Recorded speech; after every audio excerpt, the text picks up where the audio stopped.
meus olhos não podiam ver. Tua mão segura me ajudou a andar. Quando eu não tinha mais amor no peito, teu amor me ajudou a amar. Quando os meus sonhos vi desmoronar, me trouxeste outros para recomeçar. Quando esqueci que era alguém na vida, teu amor veio me relembrar. E Deus me ama, que eu não estou só, que Deus cuida de mim quando fala pela tua voz e me diz coragem. E Deus me ama, eu não estou só, que Deus cuida de mim quando fala pela tua voz e me diz coragem.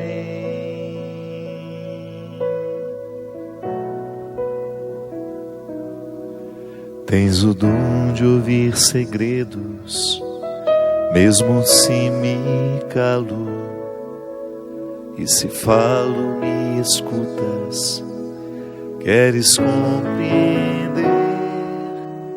Se pela força da distância tu te ausentas, pelo poder que há na saudade voltarás.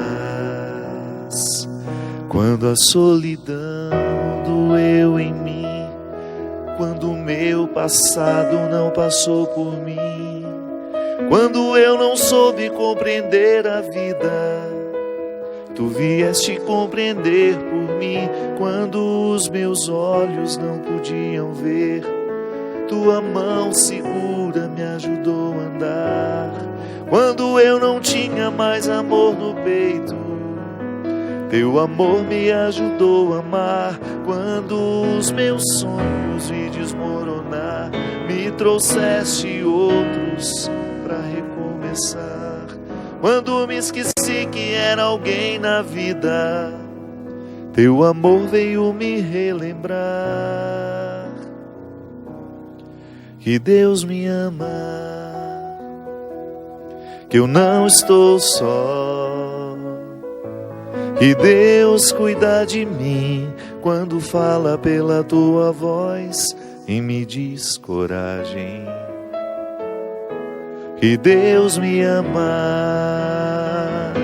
eu não estou só, que Deus cuida de mim quando fala pela tua voz e me diz coragem.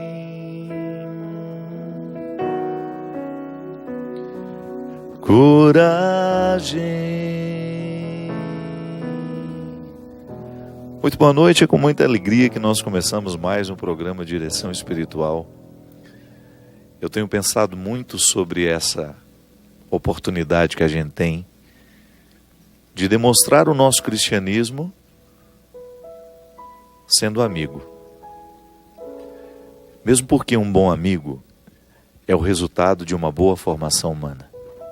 Ninguém pode ser um bom amigo sem antes ter passado por um processo de purificação, de julgar fora os excessos, os egoísmos.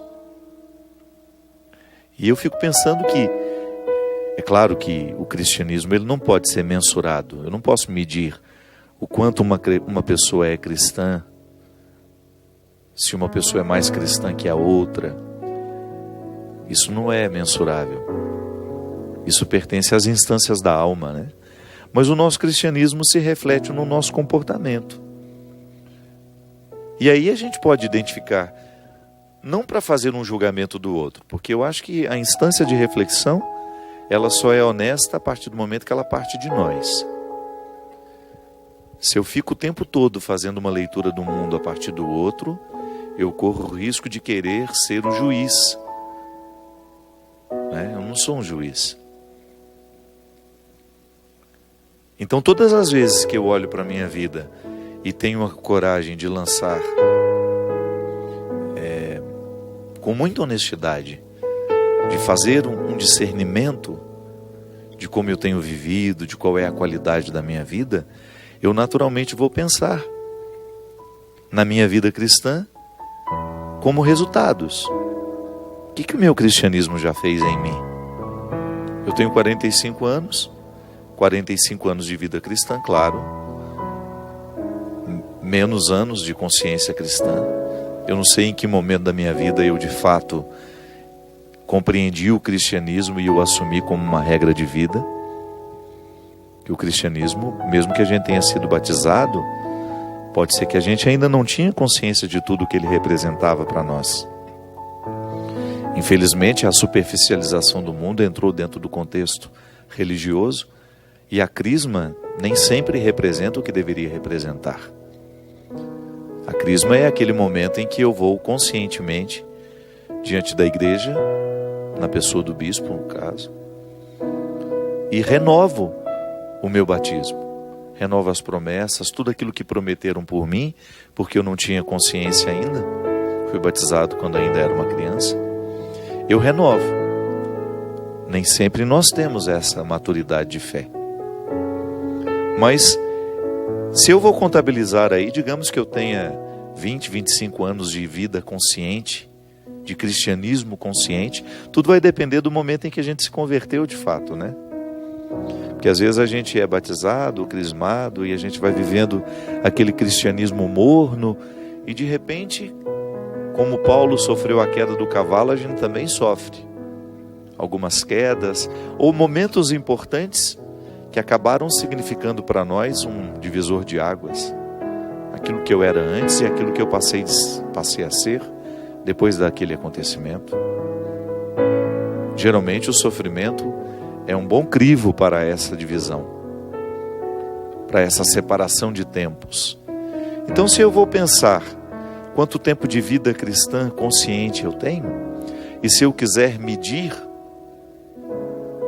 volto a dizer, ele não é mensurável, mas se eu quiser me aproximar um pouco daquilo que seria o que eu já alcancei do cristianismo em mim, eu diria que seria a qualidade das amizades que eu pude fazer ao longo da minha vida. A gente só é um bom amigo à medida em que a gente é um bom cristão. Aí você poderia me dizer assim: ah, padre, mas então o ateu não pode ser um bom amigo, nem pode ter amigos? Claro que pode. O ateu não está desobrigado de buscar as virtudes que por acaso estão dentro do cristianismo como regra de vida. Mas antes de Jesus falar dessas virtudes, que nós assumimos de maneira religiosa e salvífica, com dimensões transcendentes, claro, totalmente diferente, mas os ateus têm lá na filosofia aristotélica o mesmo convite a essas virtudes também. Volto a dizer, diferente de nós. Nós acreditamos no poder redentor de Jesus em nós. Nós acreditamos que toda a ação amorosa que um ser humano pode ter é fruto de Deus em mim, em você. Nós acreditamos que Deus se antecipa em tudo aquilo que é humano. Os ateus não têm esse princípio, né? Eles acreditam no homem, no ser humano. Nós temos um anterior às questões humanas que nos torna crentes. Mas ninguém está desobrigado de ser homens e mulheres virtuosos. E é justamente a vida virtuosa que nos faz ter bons amigos. Você pode observar, se você tem bons amigos, é porque você é bom amigo também. E eu estou falando de fidelidade, eu não estou falando de conhecidos. A gente precisa diferenciar os amigos dos conhecidos. O amigo é aquele que conhece a sua vida, que tem acesso a você, que exerce uma autoridade afetiva. Eu gosto muito dessa expressão, você já me ouviu falar dela muitas vezes. A autoridade afetiva, ela se estabelece toda vez que há uma confiança. E a confiança é justamente você olhar para o outro e pensa, a palavra dele para mim não é interesseira, não está buscando o que ele deseja, mas é uma palavra totalmente voltada para o meu bem. Uma palavra que quer me fazer ser melhor. É claro que se eu estou movido pelos meus egoísmos, pelos meus ciúmes, pelas minhas arrogâncias, prepotências, eu posso muito bem fingir ser um amigo e então coagir o outro a fazer aquilo que eu quero que ele faça. Mas isso o tempo desconstrói. Ninguém consegue ficar oculto muito tempo nos seus egoísmos, nos seus ciúmes. Um dia a máscara cai. E aí você percebe que aquele amor não era sincero, que aquela doação era interesseira. Agora, quando você percebe que essa fidelidade se estabeleceu, é porque nós estamos presenciando os frutos do cristianismo ali na prática. E quando eu falo de amizade, eu falo destino de todo sentimento.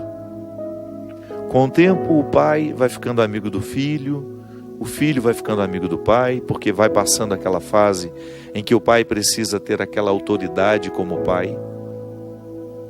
Depois que eles se tornam adultos, fica diferente o sentimento, fica diferente a relação. É por isso que nós não podemos admitir que uma mãe queira ser mãe do filho dela da mesma forma a vida inteira. Não.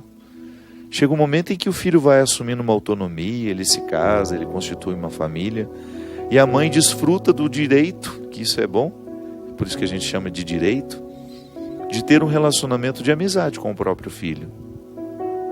Não é que deixou de ser mãe. O papel está estabelecido para o resto da vida. Agora, as funções ficam diferentes. O modo de exercer o papel vai sendo modificado com o tempo. Isso é amizade. É aquele vínculo duradouro que nos dá condições de crescer a partir dele. Porque o bom amigo sempre tem uma palavra que nos faz crescer. E sempre que falamos bom amigo, nós pensamos nos dois movimentos da amizade. Aquilo que eu ofereço e aquilo que eu recebo. Então, se sou um bom amigo, naturalmente terei bons amigos. É assim que funciona a vida. A Sagrada Escritura trata, em muitos momentos, ela fala da amizade como um valor supremo, como uma oportunidade de crescimento, e chama isso até de tesouro. Quem descobriu um amigo encontrou um verdadeiro tesouro. E aqui no livro de Eclesiástico, capítulo 6, versículo 5 em diante, há um texto muito profícuo, muito fecundo, para nos ajudar a pensar essa oportunidade que a gente tem de ser amigo, de fazer amigos e de ter amigos, né? Uma palavra amena multiplica os amigos e acalma os inimigos. Uma língua afável profere saudações. Eu fico sempre pensando nisso, minha gente. A amizade, ela será sempre marcada pela palavra. O que nos torna amigos uns dos outros passa também pela palavra. A confiança passa pela palavra. A fidelidade passa pela palavra. A verdade passa pela palavra.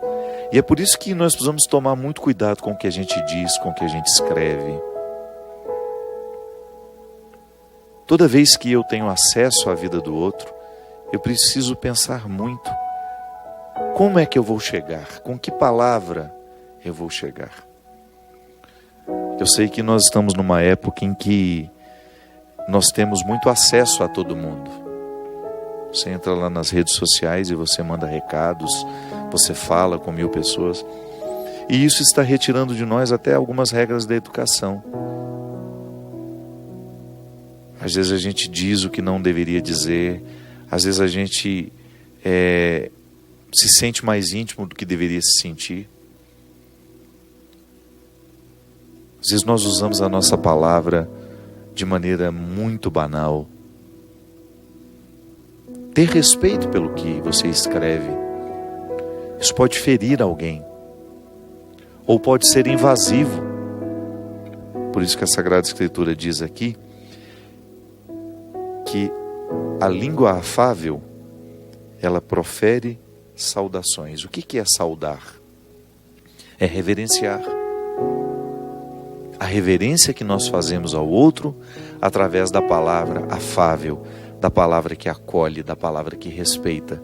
E por isso que o silêncio também, ele se configura como um respeito, como um abraço, como uma saudação. Sejam numerosos os que te saúdam, mas teu conselheiro, um entre 1000. Olha que interessante isso. Sejam numerosos os que te rodeiam, mas escolhe bem aquele que é o teu conselheiro. Escolhe bem aquele que terá autoridade afetiva sobre você. Não serão muitos. Abrir o coração, expor o que se sente, o que se pensa, requer intimidade.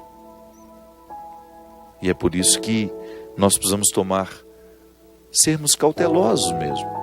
Porque a amizade não é outra coisa senão você abrir os terrenos da sua alma para que o outro tenha acesso. Tenha acesso. Se queres adquirir um amigo, adquire-o na provação. Mas não te apresses em confiar nele. Porque há amigo de ocasião que não preserva no dia da desgraça. Desculpa. Não, é isso mesmo. Persevera. Que não persevera no dia da desgraça.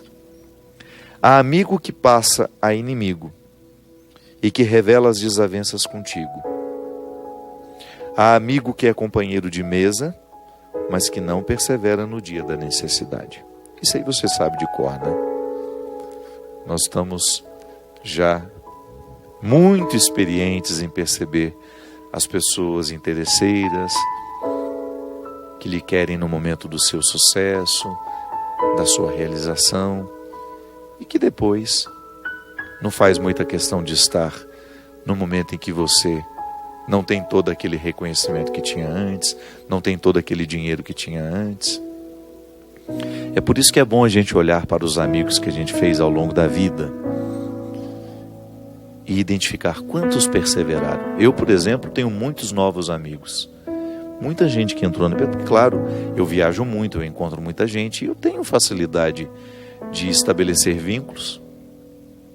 Agora, eu tenho a graça de ter os amigos antigos, que são aqueles que frequentam a minha casa, a minha vida, com quem eu falo regularmente, que são de 20, 30 anos. Você também tem, tenho certeza disso. A galeria dos amigos irrenunciáveis, que você não troca por novos. Amigo, essa confiança estabelecida, você não encontra em todo lugar e a todo tempo. Quando fores bem-sucedido, ele será como teu igual, e sem cerimônia dará ordens a teus criados. Mas se fores humilhado, ele estará contra ti, e se esconderá de tua presença. Afasta-te dos teus inimigos, e toma cuidado com os amigos. Amigo fiel é poderosa proteção. Eu acredito mesmo nisso. Deus nos protege através dos nossos amigos. Quantas vezes na nossa história nós nos livramos de situações destruidoras porque ouvimos a palavra de um amigo fiel. Ouvimos aquele conselho que nos abriu os olhos, que nos fez ficar atentos ao poder destruidor que aquela situação poderia ter sobre nós. Aquele amigo que nos chama a atenção para a prudência que nós precisamos ter para viver bem. Até aquele amigo que muda o nosso cuidado com o corpo. Eu sei que às vezes a gente estabelece alguns amigos assim, na academia, e como eu fiz bons amigos dentro da academia, que me motivavam ao cuidado comigo. estão internalizados até hoje em mim. Amigos que eu até já não encontro mais com a mesma frequência de antes. Mas um dia entraram na minha história e me ajudaram a desenvolver hábitos saudáveis. Nunca mais a gente esquece. Nunca mais a gente esquece. E Deus nos protege através dessas pessoas. Porque se uma pessoa teve influência sobre mim para mudar em mim algo que era nocivo, Deus me protegeu através dele. Aquela sua nutricionista que muda de maneira positiva os seus hábitos, ela está representando o cuidado de Deus na sua vida, com o estudo dela, com a ciência própria que ela escolheu. Tão interessante, né, a gente pensar em todos esses desdobramentos do ser religioso, de como o nosso cristianismo pode ser frutuoso na vida do outro assim.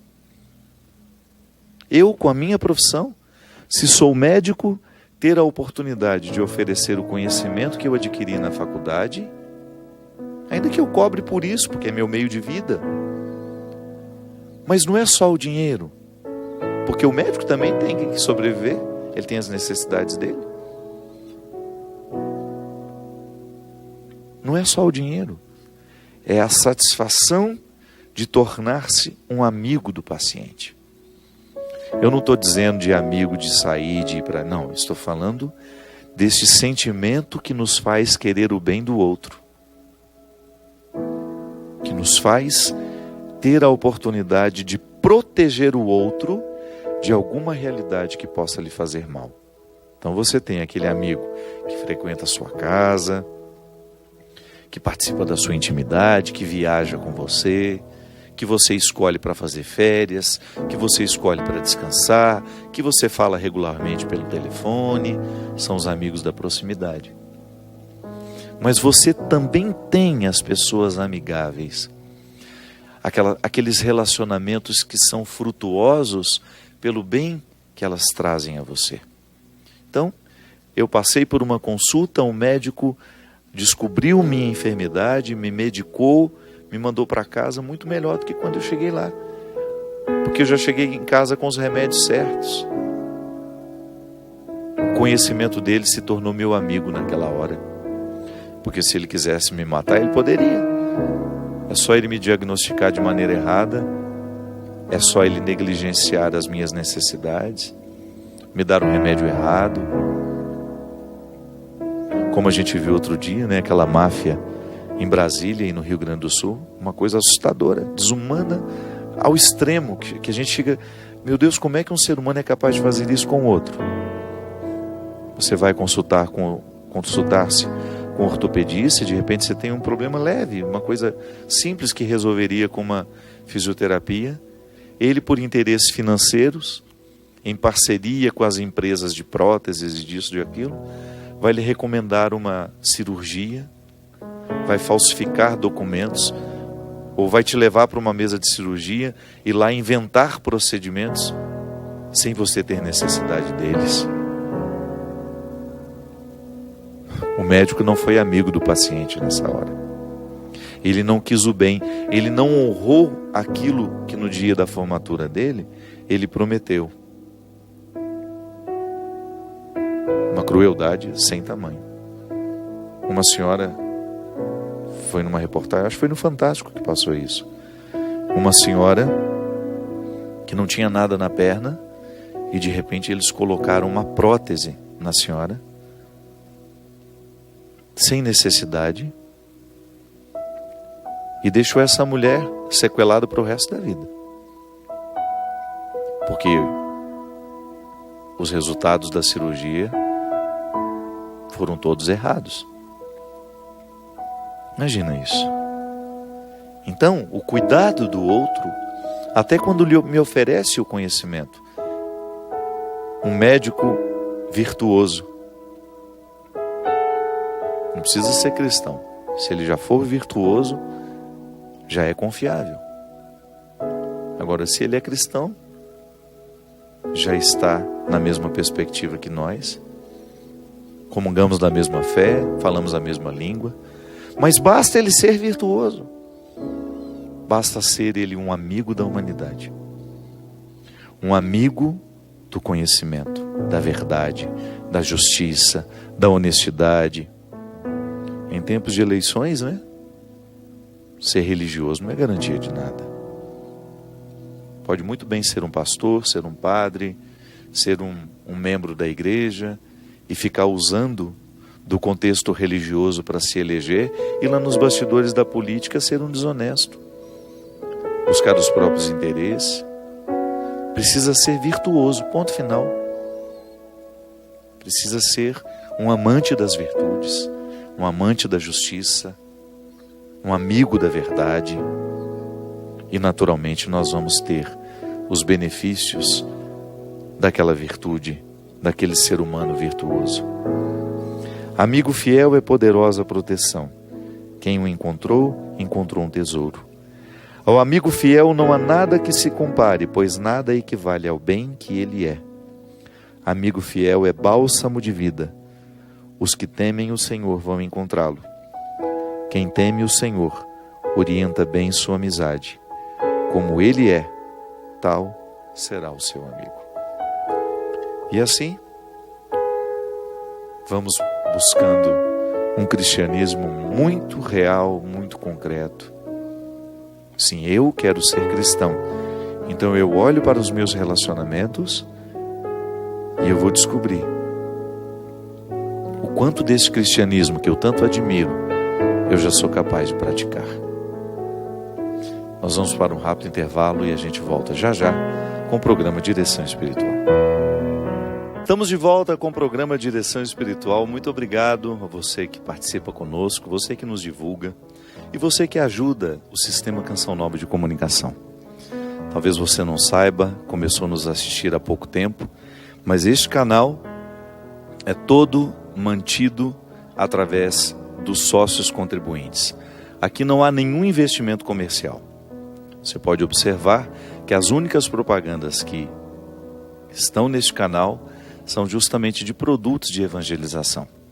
Nós aqui na Canção Nova temos o Davi, o departamento de audiovisuais. E neste departamento nós temos venda de livros, de CDs, de DVDs, DVDs musicais, DVDs de palestras. São oportunidades que a gente tem de oferecer ao povo produtos de evangelização e ao mesmo tempo ajudar a manutenção dessa grande obra. Mas aqui o nosso funcionamento depende do carinho daqueles que acreditam nesta obra. Eu também sou um sócio colaborador aqui, não recebemos nada, nem eu, nem o Christian que está aqui. Boa noite, meu amigo. 10 anos, 15 anos, né? Quanto tempo de programa tem, gente? São 10, já estou inventando mais. Não, é 11 na verdade. A gente comemorou errado, comemorou 10, mas já era 11. Já são 11 anos aqui de dedicação a esse trabalho, porque nós acreditamos em tudo aquilo que a Canção Nova provoca no coração das pessoas. Vocês não fazem ideia do que eu vejo pelo Brasil afora, de quantos testemunhos. Olha, a maioria disso aqui não é pedido de aconselhamento, é testemunho, é gente agradecendo tudo aquilo que a Canção Nova já realizou na vida das pessoas. 24 horas de programação para fazer o bem. 24 horas de uma programação amiga, poderíamos dizer. Nada, absolutamente nada aqui neste canal é para prejudicar a família, as pessoas, prejudicar as mentalidades que nos assistem. Não. Sempre querendo colocar Deus no coração das pessoas. Se você se sente motivado a conhecer um pouco mais deste trabalho, ligue para o telefone que aparece na sua tela aí, 0 operadora 12 31 86 26 00. Você também pode, através desse telefone, adquirir os produtos. Tem livros, tem CDs, tem palestras. Se você quiser, por exemplo, ter acesso a mais de 100 palestras que eu já fiz por aqui, acho que já tem quase umas 200, não já, Cidinha? Você que acompanha, umas 200 palestras feitas por mim aqui, com temas variados. Esses produtos todos ajudam a manter esse sistema. Quero convidar o povo, dia 21 de setembro, povo de Guariba, estado de São Paulo. Estarei aí com o show A Estrada Sou Eu. Você é o nosso convidado, você de Guariba e região. Guariba me parece que pertence à diocese do meu querido bispo, Dom Wilson, é daquela região de lá, Jaboticabal, né? O povo aí da região, todo mundo convidado para estar conosco em Guariba no dia 21 de setembro. No dia 23 eu estarei em Curitiba, no dia 24 em Joinville e no dia 25 em Niterói. Se você entrar no site www.fabiodemelo.com.br, vou pedir às meninas para colocarem aí no GC. Você que é dessas regiões que eu falei, Guariba, São Paulo, Curitiba, Joinville e Niterói, vocês podem entrar lá na agenda do site e vocês têm as informações mais precisas dos horários, dos locais e inclusive com telefones de contato para que vocês possam obter maiores informações a respeito dos shows.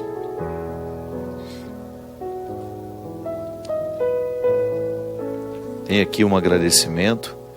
A Roseli está dizendo que ela perdeu o pai e o irmão há um mês.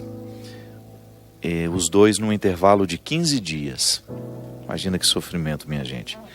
E ela está dizendo aqui, no bilhetinho que ela nos mandou, que apesar das dores, dos sofrimentos que estão enfrentando, né, ela e a família, o programa Direção Espiritual tem ajudado muito. E ela está dizendo aqui que não só o programa, que eles estão usando muito as minhas palestras lá neste momento de recuperação da família. E ela agradece. Quem agradece somos nós, minha filha, pela oportunidade de ter, que nós temos, de participar deste momento tão difícil da vida de vocês e ajudar com o nosso trabalho, com o nosso ministério. Para isso que a gente vive. Tudo o que a gente faz é uma tentativa de tornar o mundo, a vida das pessoas um pouco melhor. Nós acreditamos no poder do Evangelho e nós não fazemos outra coisa senão anunciar esse Evangelho. Ainda que com palavras diferentes, no formato... Porque eu sempre tenho a preocupação de falar num formato que as pessoas possam entender. Se eu estou lá com as minhas beatas, com as minhas senhorinhas, eu vou falar na linguagem delas. Se eu estou com uma juventude que não tem muito contato com a linguagem religiosa, vou falar na linguagem dessa juventude. Se estou com as crianças, eu preciso falar uma linguagem que as crianças possam entender. Se estou com os simples, falar a linguagem dos simples. Se estou com os estudados, com os acadêmicos, vamos falar na linguagem dos acadêmicos. Deus não pode ser vítima da nossa inteligência, mais do que já é. Nós precisamos colocar todos os nossos recursos para apresentar Deus às pessoas. Um Deus amoroso, generoso, como Jesus nos ensina. Um Deus evangélico. Um Deus que está pondo a mesa para todos aqueles que estão com fome. Também a Silvia agradece, diz que no programa 7 de setembro, nós respondemos uma pergunta que ela havia enviado. Ela assistiu junto com a família e foi uma alegria muito grande, pois gostam demais do programa e acham importante essa renovação de fé que a reflexão aqui proporciona. Nós é que agradecemos, Silvia. Divulgue o programa, que é uma forma que a gente tem de chegar a mais corações. Padre, meu nome é Ana Paula, queria contar a ajuda que tive com os vídeos do Direção Espiritual, quando no ano passado passei por uma separação e achei que meu mundo tinha acabado. Vivi uma depressão, consegui ter forças dia após dia, e quando ouvi o Senhor falar, deixe o passado passar, entre outras coisas, que o Senhor dizia, me senti muito fortalecida. Fui vencendo, e aconteceu que depois de um ano meu marido voltou e agora nós estamos muito bem. Obrigado, Padre, pois o Senhor me ajudou a superar e confiar. Obrigado, minha filha. Padre, o programa de Direção Espiritual tem feito um bem muito grande para a nossa filha Thaís. Nós assistimos o programa todas as quartas-feiras, e O bem que eu falo está relacionado ao nome do seu programa, porque hoje ela está dentro da igreja, vivendo uma vida próxima a Deus, através de suas palavras. Muito obrigado a Maria Inês. A Júlia me fez uma pergunta aqui interessante. A Júlia, ela é de São Paulo. Ela estava dizendo assim: Padre, tive um relacionamento que durou mais de 6 anos e com o tempo percebi que não éramos feitos um para o outro, para o casamento, apesar de sermos muito amigos. Terminamos e eu gostaria muito de continuar amiga dele, mas ele acha que isso não é possível, a amizade entre um homem e uma mulher. O que o senhor tem a dizer isso? Preciso insistir? Acha que devo insistir para continuar sendo amiga dele? Pois sei que a proximidade com ele me faz muito bem, mas sinto que ele não pensa da mesma forma.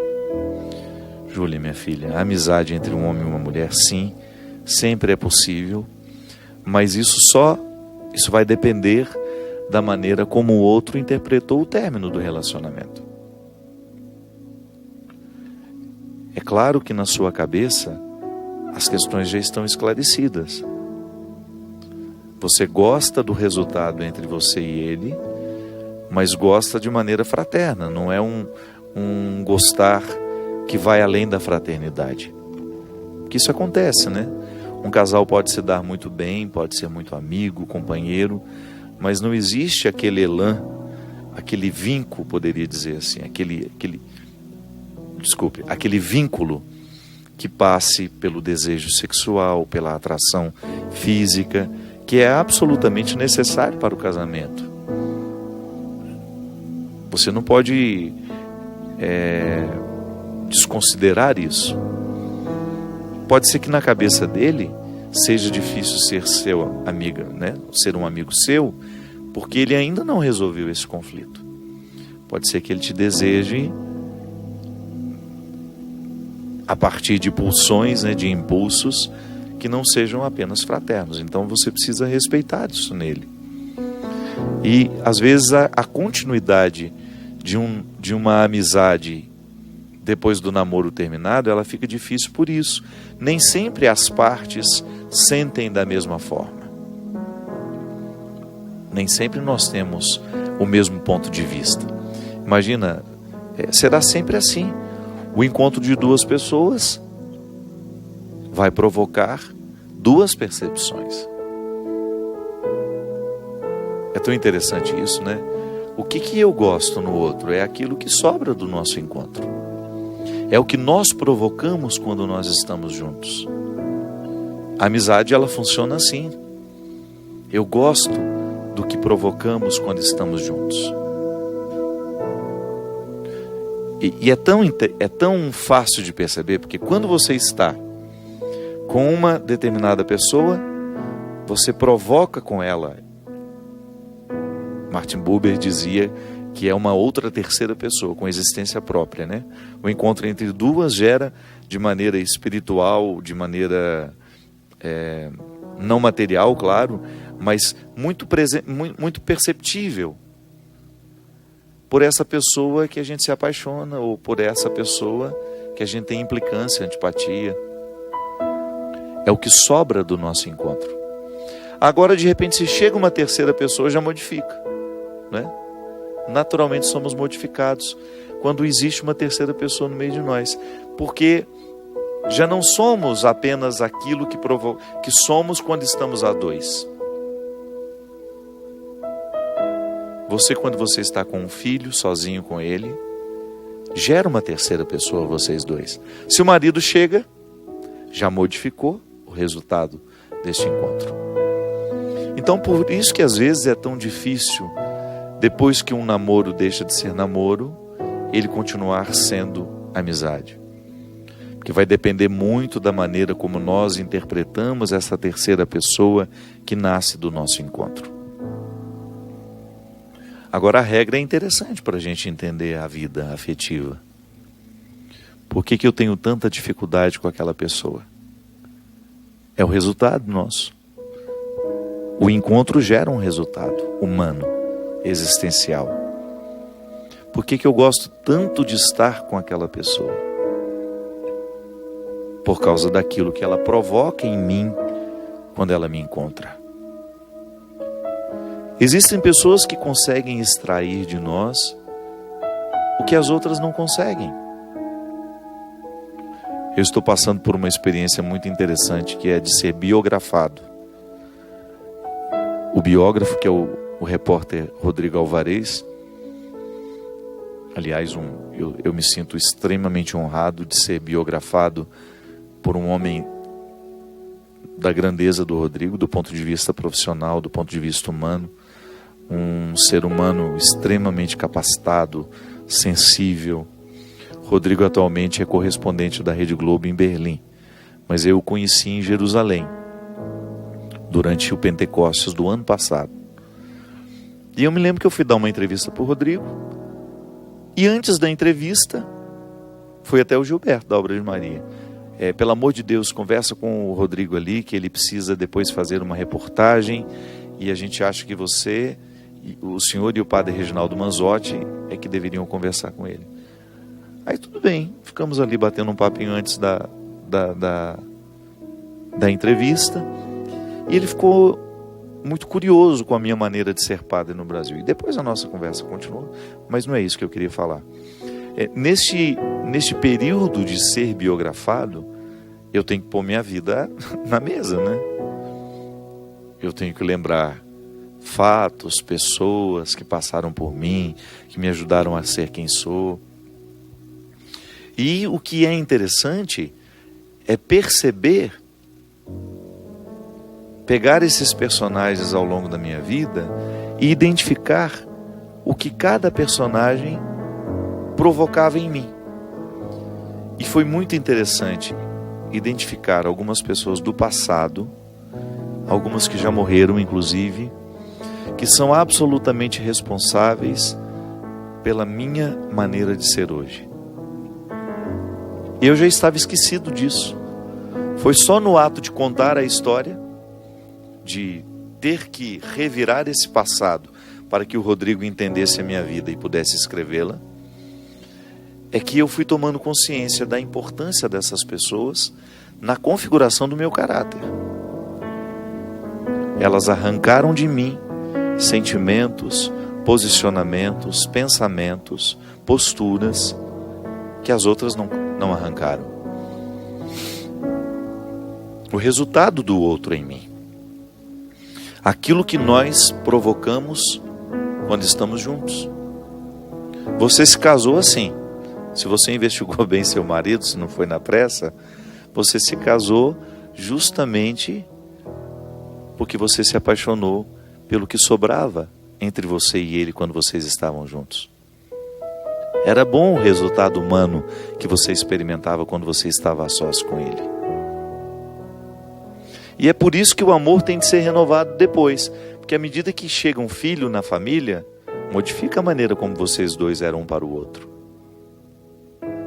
Terão de adaptar o amor. Da mesma forma, quando alguém é arrancado. Por exemplo, um casal que perde um filho de acidente, uma doença. As estatísticas dizem que muitos casais, depois de enfrentarem a perda de um filho, passam pelo processo da separação. Sabe por quê? A psicologia explica, é muito simples. Porque a maneira de sentir e interpretar a ausência do filho é diferente no homem e é diferente na mulher. E às vezes não há entendimento, não há uma compreensão dessa diferença. Então, ou a mãe acha que o pai não está ligando para a perda, ou o contrário. Tudo vai depender da intensidade com que essa perda é sentida no coração de cada um. Não é interessante isso? Então, quando alguém chega, a relação dos dois é modificada. Mas também quando alguém é arrancado, a relação é modificada. É o que o outro provoca em nós. Então, Júlia, terá de investigar se essa, que para você é uma possibilidade de ser amigo dele, até mesmo uma necessidade, porque você gosta do resultado de quando você está com ele como amiga, mas não gosta do resultado como você está com ele quando namorada. Pode ser que na perspectiva dele ainda não seja possível essa amizade. São os mistérios do nosso sentimento, minha gente. O ser humano é muito misterioso, é muito enigmático. Né, minha Bia querida? Minha produtora querida. Ela está ali no fundo dizendo: é verdade, Padre. Como se estivesse sentindo profundamente o que eu estou dizendo. O ser humano é misterioso. É por isso que, gente, nós temos que frear muito a nossa língua para fazer julgamentos precipitados, para chegar a conclusões precipitadas. Nós somos puro mistério. A gente precisa muito mais se observar. É a observação que vai dando a gente condições, habilidade para lidar com o outro, para ser pai dele, para ser mãe, para ser irmão. É assim. Sem essa observação, a gente não chega nem a saber o que o outro provocava em nós. E você sabe que quando a gente tem essa sabedoria, esse pensamento um pouco mais profundo, a gente começa a entender até o porquê que a gente tem implicância daquela pessoa. Porque é natural, não tem como evitar. Algumas pessoas a gente é mais simpático, outras menos. Eu sei que algumas pessoas querem que eu não sinta isso porque eu sou padre. Me desculpe, não é assim que funciona. Eu não tenho direito de desprezar ninguém, não tenho direito de tratar ninguém mal da mesma maneira como você não tem. Não é porque eu sou padre. Não é porque eu sou um menino educado pela dona Ana. Agora, o meu sentimento de querer proximidade com esse ou com aquele, me desculpe. Isso é humano. Eu não tenho o direito de negligenciar a minha oportunidade de ser padre na vida de alguém. Mas eu tenho o direito, sim, de eleger os que participarão da minha intimidade. Não é porque eu sou padre que eu perdi esse direito, não é não. E é uma questão também de educação do outro e de maturidade entender isso. Nossa, eu gosto muito dele, mas nós não somos amigos da maneira como eu queria. Porque há limites. Não estou falando de mim mais não, viu? Estou falando de você com os seus relacionamentos. Que às vezes você insiste com o outro e desconsidera que aquilo que você provoca nele não é bom, não é satisfatório para ele. Pode ser que eu seja muito pessimista, né? Ou então que eu tenha um espírito de vítima, e aí quando eu me aproximo do outro que já teve isso também e que teve a possibilidade de vencer isso, aí ele enxerga em mim aquilo que ele não gosta dele, aí ele tem dificuldade comigo. É assim que funciona. Eu, por exemplo, quando eu começo a identificar as minhas dificuldades com este ou com aquele ser humano, eu inevitavelmente descubro aquilo que foi difícil em mim. O vitimismo, por exemplo, é difícil para mim, de conviver com uma pessoa que tem espírito de vítima, que tudo ela acha que a gente falou para magoar, que tudo ela é a pior, é a última da lista. Nossa, meu Deus do céu. Por quê? Porque eu também já tive isso. E graças a Deus superei. Então toda vez que alguém se aproxima de mim com esses sentimentos, eu tenho uma sensação que ela está trazendo o cadáver que eu já sepultei. E eu não quero velar mais esse cadáver. Eu quero ter o direito de não conviver com os cadáveres que eu já sepultei. E se o outro insiste em não sepultar os seus cadáveres, o problema não é meu. Quanta coisa dentro da nossa casa ou dentro do nosso círculo de amigos seria resolvida se a gente tivesse a coragem de dizer: olha, o defunto é seu, vai lá sepultar, não é meu não. Não é, Cristian? Vai enterrar esse defunto que ele não é meu.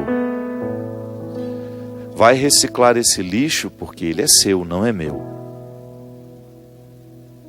E aí o outro faz aquele estardalhaço, chama você de injusto, chama de você de seletivo, chama você de aborrecido, diz daqui, faz parte da necessidade que a pessoa tem de fazer o seu showzinho, de chamar a atenção, por ser a pobrezinha necessitada de afeto, disso, daquilo. Isso é diabólico. Isso não edifica ninguém. Nunca vi uma pessoa ficar mais grandiosa, mais feliz, alimentando esse tipo de comportamento. Mas sempre tem alguém que bate palma para o maluco dançar. Então um maluco chama a atenção do outro e eles vão ser malucos juntos. Agora, quando nós queremos essa sanidade espiritual, essa sanidade afetiva, a gente vai fincando o pé no território e dizer, olha, a partir daqui não passe. Até aqui você é bem-vindo. Depois disso, não mais. O território é sagrado. É direito meu estabelecer isso. É direito seu. Então, Júlia, pode ser que, enquanto você insiste naquilo que para você já está resolvido, seu namorado, ex-namorado, ainda não conseguiu resolver. Volto a dizer, a gente precisa ser muito atento, estar muito atento, para que a gente não imponha um fardo sobre o outro, que para nós já não é fardo. Pode ser que para mim seja fácil levar, para o outro não é. Mas então também eu tenho o direito de dizer, resolva-se. E depois pode ser que o nosso encontro mais, daqui 10, 20 anos, ele seja mais leve, ele seja mais satisfatório. Porque às vezes também é assim. Às vezes você insiste em resolver situações ou estabelecer vínculos que não são para agora. O tempo vai mostrando para nós o que é importante. E a gente vai vivendo aquela sabedoria bíblica de separar o joio do trigo. Da mesma maneira como nós separamos conhecidos de amigos. Uma coisa é certa, Deus é nosso amigo e não quer nos ter como conhecidos, quer nos ter como verdadeiros amigos. Permitir que esse evangelho penetre o mais profundo da nossa consciência é viver essa amizade da maneira mais radical, isto é, permitindo que esse amor de Deus por mim me transforme nas minhas raízes. Derrame sobre nós, sobre nosso coração, a bênção e a proteção do céu, do Deus Todo-Poderoso, Pai, Filho e Espírito Santo. Amém. Até a semana que vem, se Deus quiser. Tens o dom de ouvir segredos, mesmo se me calo, e se falo me escutas. Queres compreender, se pela força da distância tu te ausentas, pelo poder que há na saudade voltarás.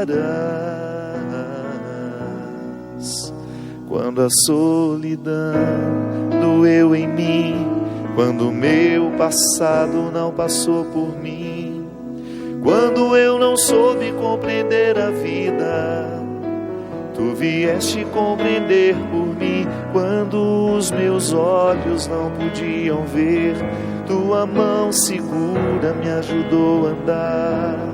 Quando eu não tinha mais amor no peito,